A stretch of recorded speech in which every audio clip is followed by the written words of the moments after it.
I spent 10 years chasing a version of myself who never existed. He had my name but not my doubts, my face but not the weight behind my eyes. He lived just far enough ahead to feel real, but always too far to catch. He was the man I thought I'd be, confident, composed, admired.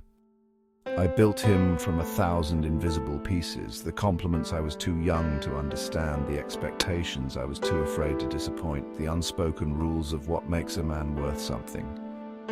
But here's the truth, I didn't build him out of ambition, I built him out of fear.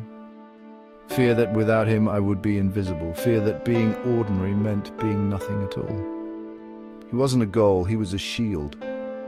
A performance I rehearsed until I could deliver it in silence, and the world rewarded the act. The first time someone called me driven, it felt like oxygen. I didn't care if I was happy. I cared that I was becoming someone who looked right from the outside.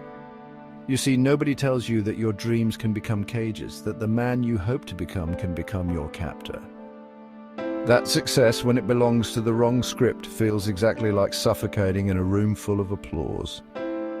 I remember a moment, I was standing in line at a conference, name tag on, talking points memorized. The man ahead of me turned and asked, "So, what do you do?" I smiled, I gave him the answer, he nodded, I nodded. And in that moment I felt it, nothing, just the dull ache of saying something I'd said 100 times before, each time drifting further from who I really was. That's when I realized I didn't chase you because I believed in you. I chased you because I was afraid of what would happen if I stopped. You were the image I polished in the back of my mind every time I failed, the one I imagined people comparing me to whenever I didn't measure up. You weren't my hope, you were my punishment. There's a story I once made up to explain the feeling. A man runs across a frozen lake chasing his reflection. It dances just ahead of him, perfect and untouchable. Every step cracks the ice. But he keeps running, believing that if he moves fast enough, the ice won't break. He never catches it.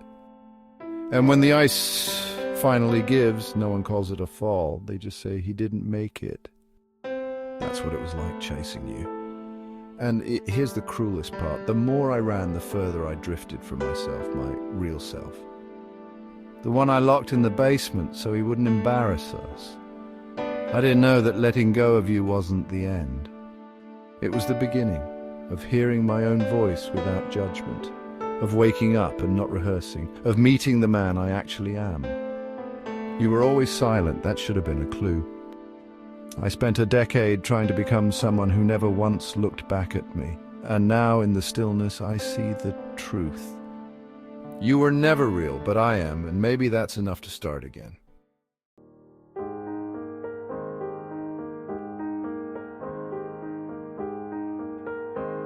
I used to believe I was building a life, but the truth is I was following instructions. They weren't printed or spoken out loud, but they were everywhere, in the praise for productivity, in the respect given to exhaustion, in the subtle glances that told me I was only as good as what I could prove. I wore the ambition like armor. I called it freedom. But it was obedience with better branding. I can't pinpoint the moment it cracked. It didn't arrive with a bang, but with a question I couldn't unhear. Are you happy? I was on a rooftop with someone I loved, the kind of summer night that usually softens things. They asked. I answered, yes, quickly, automatically. And in that moment I felt something strange, like I was lying in my own mouth. I watched the answer float there between us, untouchable and hollow. That's when I knew I wasn't living. I was performing, and the role had gone on too long. I thought I was chasing fulfillment, but I was chasing permission. Permission to stop, permission to rest, permission to want something quieter than greatness. But the world doesn't hand out awards for contentment, so I ran faster, collected titles, mastered the art of being impressive. I smiled with my teeth and not my eyes. And the worst part? Oh, I was good at it. I played the role so well, even I believed it for a while. There's a quote from Nicolaas van Rijs, a forgotten Dutch poet. He wrote, "Each of us is a prophet of our own becoming, and like all prophets, we are rarely accurate." I was so sure of who I'd become that I never stopped to ask if he was someone I even liked. I thought I was writing a story, but I was copying a script I never agreed to.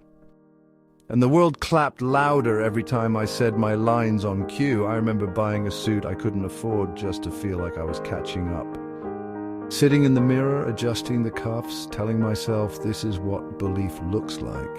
But deep down, I wasn't becoming someone. I was covering someone up.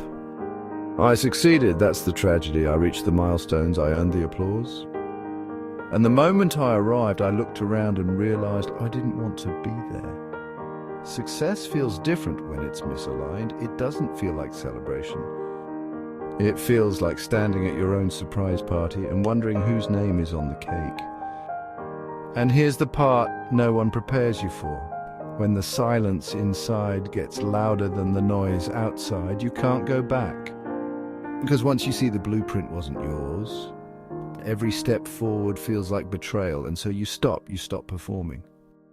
You stop saying yes to things that shrink you. You stop clinging to a dream that doesn't feel like home. And in that stopping, a new question begins to form. One you haven't asked in years. If I didn't need to impress anyone, what would I choose? And if I let go of becoming him, who could I finally be?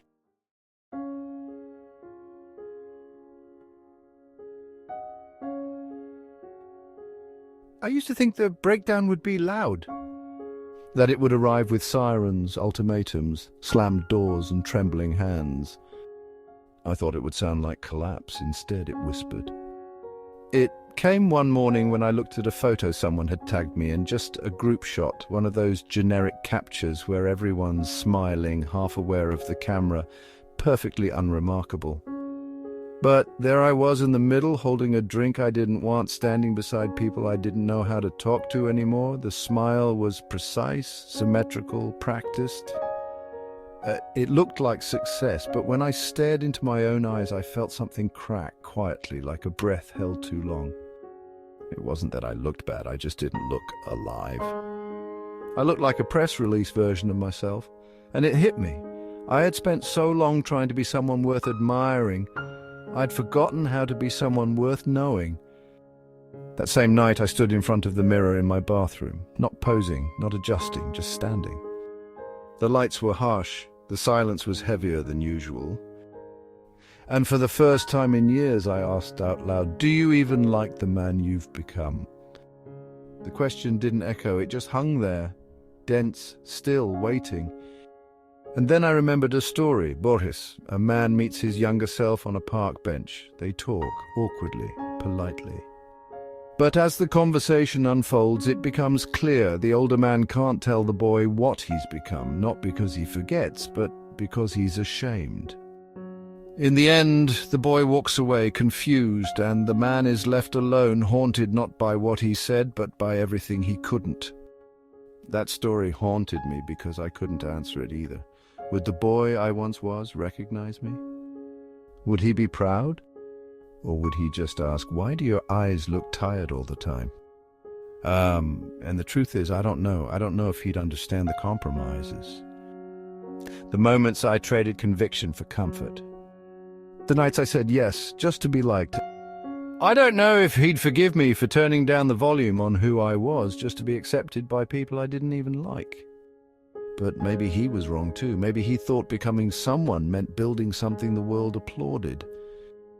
Maybe he never considered that becoming someone could look like unraveling, that it could feel like silence.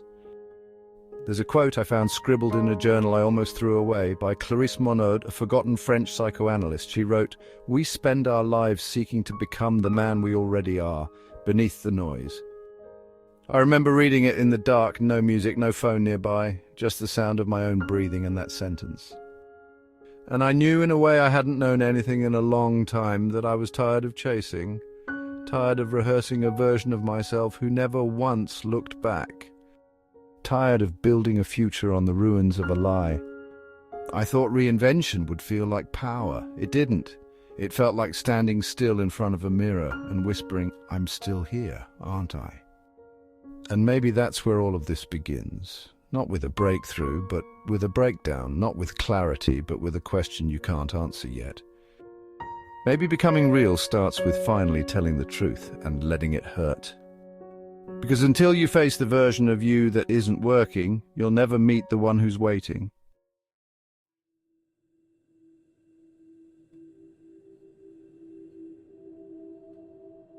I didn't plan to burn it. The notebook, the old 5-year plan, the list of goals I once swore were non-negotiable. They had been sitting in a drawer, untouched but not forgotten, like artifacts from a life I never lived. And one night, without thinking too hard, I took them out, walked to the sink, and read them slowly under the kitchen light. The man on those pages was efficient, admired, always improving. He had timelines, titles, testimonials. He didn't doubt, he didn't hesitate.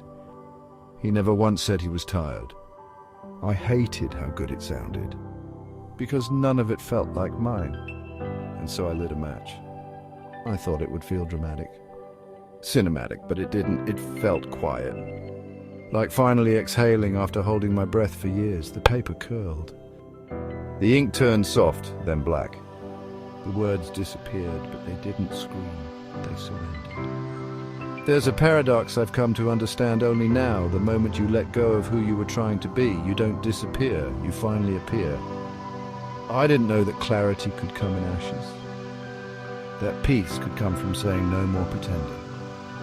That freedom isn't always a grand escape. Sometimes it's just stopping.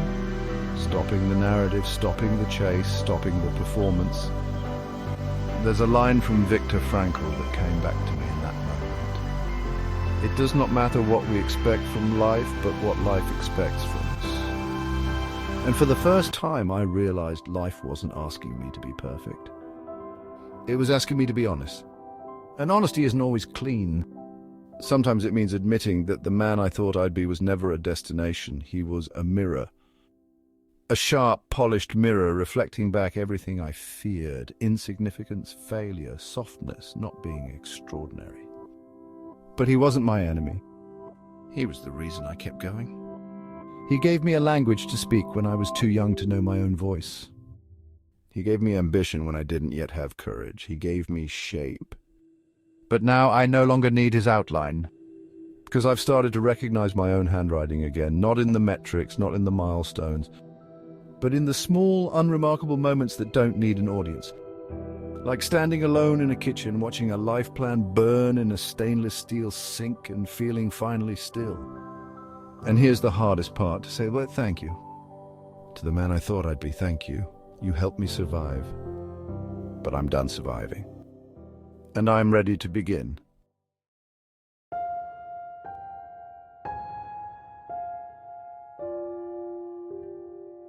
There's a version of me that got everything right. He didn't stop, he didn't question. He followed the script with perfect timing. His LinkedIn looked like a checklist of someone else's dreams come true. He gave speeches, he got invited back. He was quoted, promoted, praised. Admired. I still think about him sometimes. Not with envy, with curiosity. Because for all the rooms he walked into, I wonder what it felt like when he walked out. I wonder if he ever heard silence so loud it made him question everything he built. I wonder if his success ever filled him or just distracted him long enough to forget what he truly wanted. There's a strange grief in realizing you almost became someone you were never meant to be. And a quiet courage in choosing not to. I used to believe growth was momentum, that it meant building higher, achieving more, being louder than your doubts. But now I know growth can also look like stillness. Like saying no to something you once would have done just to feel valuable. Last month I turned down an opportunity that the old me would have grabbed with both hands. It had the shine, the prestige, the visibility, everything I once thought I needed to be okay. Instead, I went for a walk, no announcement, no performance. Just me and the wind, and a silence that didn't judge me for choosing peace over progress. That's when I realized something simple and terrifying. I'm not chasing him anymore. The man I thought I'd be, the man I almost became, he served his purpose. He showed me what I believed I needed. He got me through the years where approval felt like oxygen. He helped me survive in rooms where being myself felt like a liability, but I'm done surviving. I want to live as someone who doesn't flinch at stillness, who doesn't perform joy, who doesn't smile through burnout. I want to live as someone who doesn't need to explain why this life, quieter, slower, messier, is finally enough. And if that makes me invisible to the world I once tried to impress, so be it. Because I've seen what it looks like to be admired and empty. And now I'm learning what it feels like to be unknown and whole.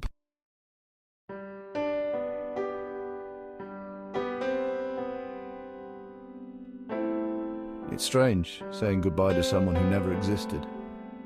But that's what this is. You weren't a person, you were an echo. A projection of everything I thought I had to be to deserve love, respect, safety. You were built from other people's expectations, fed by comparison, sharpened by fear. And I chased you like you were salvation. But I'm tired of mistaking performance for purpose. So this is where we part ways, not in anger, not in regret, with reverence.